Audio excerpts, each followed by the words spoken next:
Allahu Allahu Allahu Allah. Assalamualaikum warahmatullahi wabarakatuh.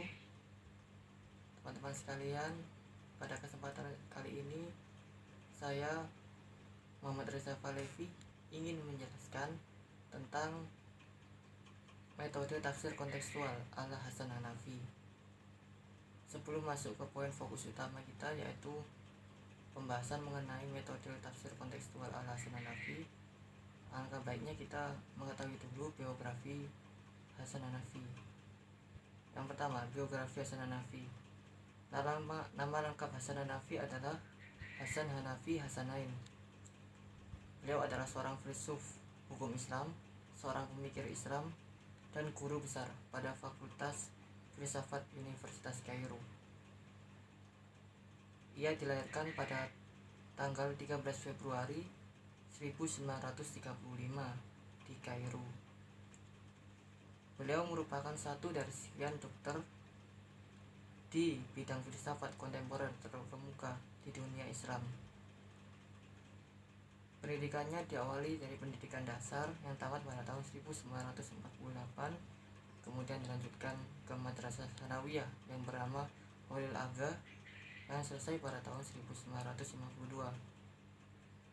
Setamat dari Tsanawiyah, Hasan Hanafi melanjutkan studinya di Departemen Filsafat Universitas Kairo yang selesai pada tahun 1956 dengan menyandang gelar sarjana muda. Beliau menyelesaikan program master dan doktornya pada tahun 1966 sekaligus dengan tesis dan disertasinya yang berjudul Esai tentang Metode Penafsiran, yang saat itu mendapatkan penghargaan karya ilmiah terbaik di Mesir. Selanjutnya langsung masuk ke karya-karya Hasan Hanafi. Adapun karya Hasan Hanafi itu terbagi menjadi 3 periode atau 3 masa. Yang pertama, periode pertama karyanya yang berjudul Esai tentang Metode Penafsiran, yang bertujuan untuk mengintegrasikan antara warisan masa lalu dengan kenyataan masa sekarang.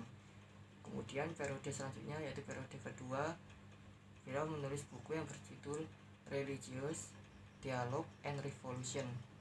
Ada 2 bagian. Yang bagian pertama membahas tentang dialog antara Islam, Kristen, dan Yahudi. Bagian kedua membahas tentang hubungan antara agama dan revolusi. Kemudian periode yang terakhir yaitu periode ketiga, beliau menulis buku yang sangat terkenal yaitu buku yang berjudul Al-Yasar Al-Islami, yaitu Kiri Islam, yang membahas tentang pandangan politik yang berbau ideologis. Selanjutnya yaitu kita masuk ke poin pembahasan selanjutnya yaitu pemikiran Hasan Hanafi. Ternyata pemikiran Hasan Hanafi itu ada 2 faktor yang menyebabkannya. Yang pertama yaitu faktor internal. Faktor internalnya yaitu 1. Tafsiran-tafsiran tempat dia tinggal.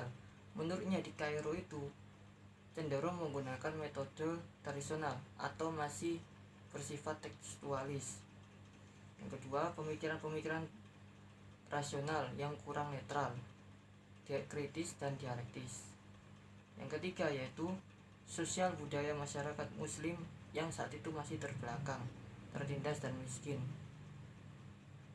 Selanjutnya yaitu faktor eksternalnya. Yang pertama yaitu ancaman kolonialisme, imperialisme, Zionisme, dan kapitalisme dari barat. 2. Merambat pula ke ekonomi, politik, bahkan kultural Islam yang dipengaruhi oleh barat. Selanjutnya kita akan masuk ke poin fokus utama pembahasan kita yaitu metode tafsir kontekstual Hasan Hanafi. Hasan Hanafi menjelaskan metode tafsir kontekstualnya, yaitu yang pertama, analisa linguistik. Setiap kata atau bahasa itu mempunyai makna yang berbeda dan setiap kata setidaknya memiliki 3 jenis makna. Yang pertama, makna etimologis, yaitu makna yang ada di dunia ini, makna kata yang ada di dunia ini.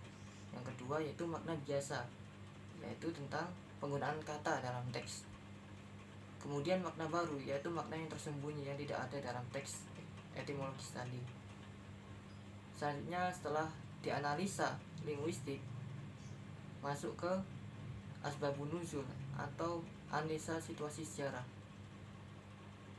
Setelah kita melihat sejarahnya, baru ke poin pembahasan ketiga yaitu generasi makna yang dihasilkan dengan situasi luar. Jadi diaplikasikan ke masa sekarang. Hasan Hanafi ini menyebut penafsirannya atau cara tafsirnya ini sebagai tafsir transformatif. Cara tafsir ini ditawarkan sebab ketidakpuasan Hanafi terhadap corak konvensional. Adapun contoh penafsiran tentang konsep harta atau mal dalam Al-Quran. Menurut Hanafi, harta mal di dalam Al-Quran tidak bermakna uang dalam arti harfiahnya, tetapi dalam arti kekayaan atau kepemilikan secara umum yang disebutkan dalam Al-Quran sebanyak 86 kali.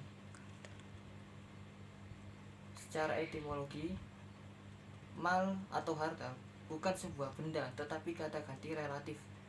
Kata mal berhubungan dengan sandang yang memiliki arti apa yang ada pada saya, apa yang dimiliki saya. Kemudian Hanafi menjelaskan isi kandungan kata mal. Ada 3 kandungan kata mal, yaitu yang pertama kekayaan, kepemilikan, dan pewarisan berlaku untuk Tuhan, bukan manusia. Yang kedua yaitu kekayaan dipercayakan kepada manusia sebagai titipan. Yang ketiga yaitu kemandirian moral dan kesadaran manusia yang menjadi alat sederhana untuk kesempurnaan manusia. Itu saja yang dapat saya sampaikan. Semoga bermanfaat bagi teman-teman sekalian. Wassalamualaikum warahmatullahi wabarakatuh.